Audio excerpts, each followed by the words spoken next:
Logan. Speaking of tests, pop quiz. Everybody get out your pencils. I mean it. You know one of our ones? Okay. Yeah. Okay. I'll use this. Okay. Ajaccio is the capital of what European region? Stop right there. Did you feel that anxiety? That's how you feel before a test, and that's what my talk is about today. According to a study by the American Federation of Teachers, first, second, and ninth graders experience 80 hours of testing and test preparation per year. Third through eighth and 10th through 12th graders experience 160 hours of testing and test preparation per year. This totals, by high school graduation, to 1,530 hours of testing and test preparation. Where did all these tests come from? Annual testing has been around for years, but a study, a report entitled A Nation at Risk occurred in 1983. This report states that America was being underplayed by other nations in education and in business. The solutions that were offered were policies and investment.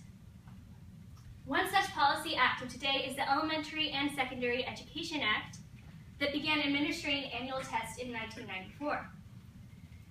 This was reauthorized by Congress in 2002 and signed by President Bush as the No Child Left Behind Act. It added 5 more tests, making a total of 17 tests. The Common Core is accepted individually by states. Currently, 44 out of the 50 states have accepted the core, and the core adds 4 tests per year. Between kindergarten and 12th grade, there is now 65 tests. Along with an increase in tests, there has also been an increase in spending. With adjustment for inflation, in 1955, $7 million was spent directly for standardized testing, skyrocketing towards $1.7 billion in 2015. When I see a chart like this, I would suppose that with this specialized investment towards standardized testing, that the scores would be going up along with the investment.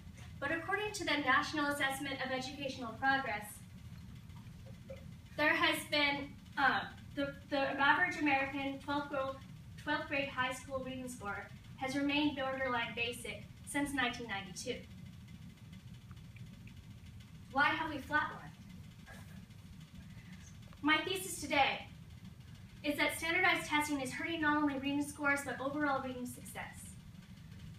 The structure of the reading brain is so complex and fragile that the high stakes, number, and difficulty of standardized testing is creating academic problems not only for the scores, but for overall reading success.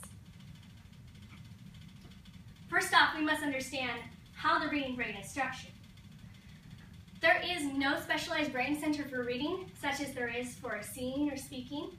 And so in order to read, functional MRIs such as this one show us that there are more than 13 areas in the brain that are co-opted for us to be able to read. It's pretty fancy. But the complexity of the reading brain also lends itself to fragility because there are so many different areas that are co-opted. A problem or a glitch between any of these transitions would lend itself to another reading disability. One such reading disability is dyslexia, affecting 20% of the world's population. That's 60 million Americans, and this is only one type of reading disability. Now, standardized testing has not been, in my research so far, linked to dyslexia. However, over-testing overlooks the fragility of the reading brain and the fact that high test anxiety may lend itself to reading problems. One such vital area in the brain that supports reading is curiosity. Test emphasis constricts curiosity by its high emphasis on anxiety. Now, I'm going to tell you about the reason why we read. In a poll gathered by the National Public Radio, 75,220 Americans voted Harry Potter as their top favorite young adult fiction. Yeah. So they were asked, why did you read all 7 books? The response was almost unanimous, because we wanted to know what happened next. Curiosity is the reason why we read, the reason we continue, the reason we keep on flipping the page to turn to the next question. Whether it's factual, such as the date of earliest humans, or fictional, how will Harry Potter defeat Voldemort? There is a center that lights up during explorative reading and play, and that is the reticular arousal system. This lights during up. This is associated with intensity of attention and curiosity, and I pet name it the RAS. But perhaps you've had the experience of being so engaged in a book that you started when someone touched you. This engagement is why we read. Unfortunately, test anxiety constricts curiosity. This is how test anxiety works. Your brain is flooded with adrenaline and cortisol, and problem-solving areas of the brain are shut down when flooded with these hormones. Also, something else I found.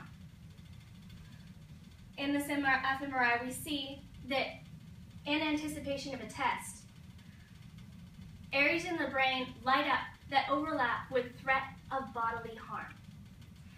Now, fight or flight is appropriate when you really are confronted with a predator, but when you're sitting in front of a test, it prevents you from thinking clearly and performing well. This is a larger problem than most people would realize. Test anxiety affects 30% of K-12 students. That is 10 million kids.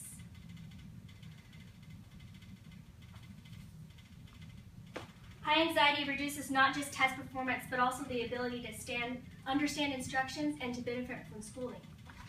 Because of the test, students worry about what the answer to a question might be, what the correct interpretation to a certain passage might be, even while they're reading for fun. They experience the same anxiety that you may have felt at the beginning of this presentation, except magnified. This creates a vicious cycle. We are teaching to the test in hopes to prepare our students for what we will administer at the end of the month. In response to the increasing number of tests, our students are becoming more and more anxious. The growing number of students who are anxious are leading to more failures, and the solution that we currently offer our students is to once more teach to the test. However, there is a way that we can break this cycle if we de-emphasize testing. If testing is de-emphasized, it is possible to use curiosity for a purpose. See, now we know how reading works and what drives reading. And since we understand this, we can now work to develop reading. If we develop reading, the rest of academics will improve. While anxiety constricts the brain from the problem-solving areas it should normally have, curiosity is the biologically grounding force that keeps reading going throughout life. We must rebuild curiosity in our students' mind so we can allow this complex process to work. One benefit for de-emphasizing testing is the reallocation of funding towards subjects that have been proven by study after study to improve reading. And these subjects are visual arts, music, social studies, PE, financial literacy, science, and world languages. The time that we spend in classrooms devoted towards the emphasis of test preparation can be reallocated towards instructional time for these classes.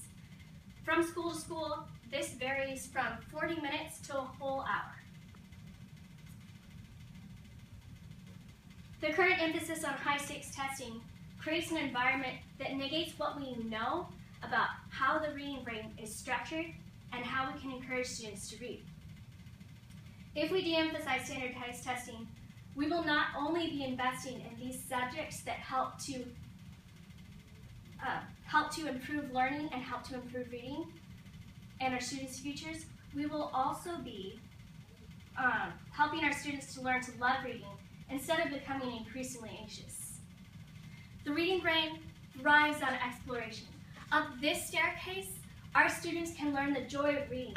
So instead of stopping on every stair to take another test, let's let them keep moving forward. And, in case you were curious,